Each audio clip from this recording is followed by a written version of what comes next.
Manajemen pengelolaan pengaduan. Kotak saran adalah sebuah pemandangan yang cukup biasa di gedung-gedung pemerintahan di Indonesia.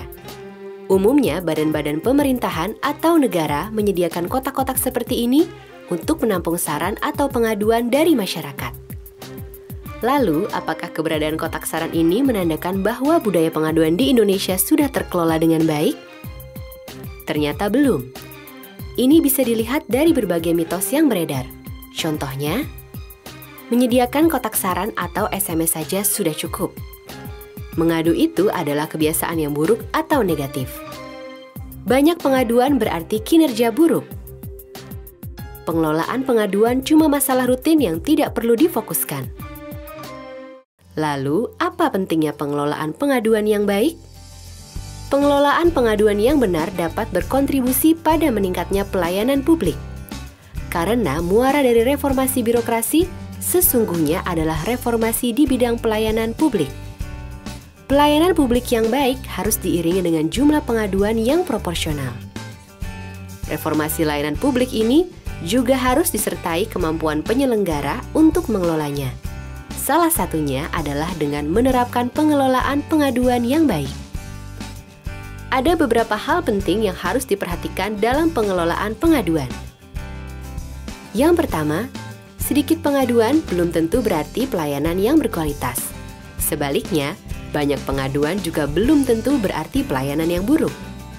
Sedikitnya pengaduan mungkin dikarenakan sarana pengaduan yang tidak tersedia dengan baik. Banyaknya jumlah pengaduan juga merupakan indikator partisipasi masyarakat. Pengelolaan pengaduan sendiri telah diatur dalam Undang-Undang 25 Tahun 2005 tentang pelayanan publik. Pasal 8 ayat 2 menyatakan penyelenggaraan publik meliputi pelaksana, pengelolaan pengaduan, informasi, pengawasan internal, penyuluhan, dan konsultasi.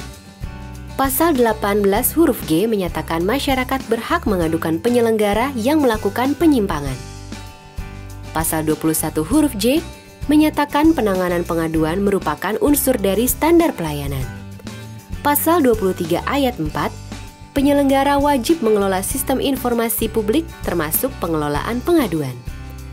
Pasal 36 dan 37 berisi sarana prasarana pengaduan dan bagaimana menindaklanjutinya. Manajemen pengelolaan pengaduan membutuhkan infrastruktur yang baik untuk mendukung operasional sehari-hari. Antara lain, ruang kantor yang terdiri dari ruang pengaduan, ruang konsultasi, serta ruang tunggu. Selain itu, diperlukan juga perangkat komputer beserta jaringan internet. Ini masih perlu dilengkapi lagi dengan berbagai sarana pengaduan seperti formulir pengaduan, SMS, aplikasi online, situs web, dan lain-lain. Tak ketinggalan, diperlukan juga alat-alat untuk sosialisasi seperti leaflet, brosur, banner, iklan di media, dan lain-lain. Namun semua infrastruktur ini tak akan berjalan dengan baik tanpa sumber daya manusia yang mumpuni. Perlu dibentuk tim pengelola secara khusus di beberapa tingkatan, seperti kantor bupati atau wali kota, di SKPD, atau di satuan penyelenggara.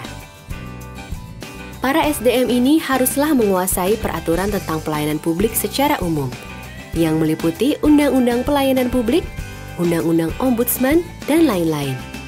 Mereka juga harus menguasai peraturan teknis layanan terkait, misalnya pendidikan, kesehatan, kependudukan, dan lain-lain.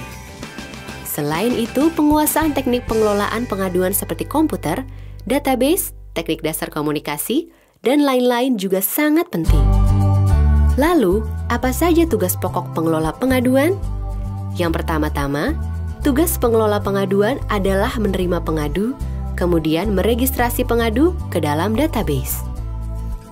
Pengelola perlu meneliti kelengkapan administrasi serta melakukan pemeriksaan substansi. Hasil pemeriksaan ini kemudian disampaikan ke penyelenggara layanan. Pengelola kemudian mencatat semua proses dalam database serta aktif melakukan komunikasi dalam setiap tahapan. Berikut ini adalah beberapa tips sederhana bagi petugas pengelola pengaduan. Petugas harus memastikan bahwa harapan pengadu tidak melampaui kewenangan petugas. Petugas harus berkomunikasi secara jelas dan tegas, baik secara lisan maupun tulisan. petugas harus menyesuaikan cara berkomunikasi dengan karakteristik pengadu. Umumnya ada 2 tipe karakteristik. Yang pertama adalah pengadu yang kooperatif, yang umumnya bersifat konstruktif dan memahami prosedur penyelesaian pengaduan. Yang kedua adalah pengadu yang tidak kooperatif, yang umumnya bersifat agresif, pemarah, dan tidak mengerti kewenangan pengelola pengaduan. Petugas harus memastikan bahwa pengadu mengerti hal-hal apa saja yang menjadi kewenangan petugas. Petugas harus membangun kesadaran pengadu agar mereka juga bisa memperlakukan petugas dengan baik dan hormat, sehingga bisa terjalin kerjasama demi mencari solusi. Petugas harus bisa menemukan inti keluhan pengadu. Petugas harus bisa menghindari terjadinya penundaan yang berlarut dalam pelayanan. Pengaduan adalah budaya yang penting demi membangun sistem pelayanan publik yang baik dan teratur. Pengaduan memberikan kesempatan pada masyarakat untuk menyampaikan keluhan dan usulan, serta memberikan peluang kepada para penyelenggara layanan publik untuk menilai secara terbuka pelayanan yang telah berjalan, serta mencari cara untuk selalu berkembang dan memperbaiki diri.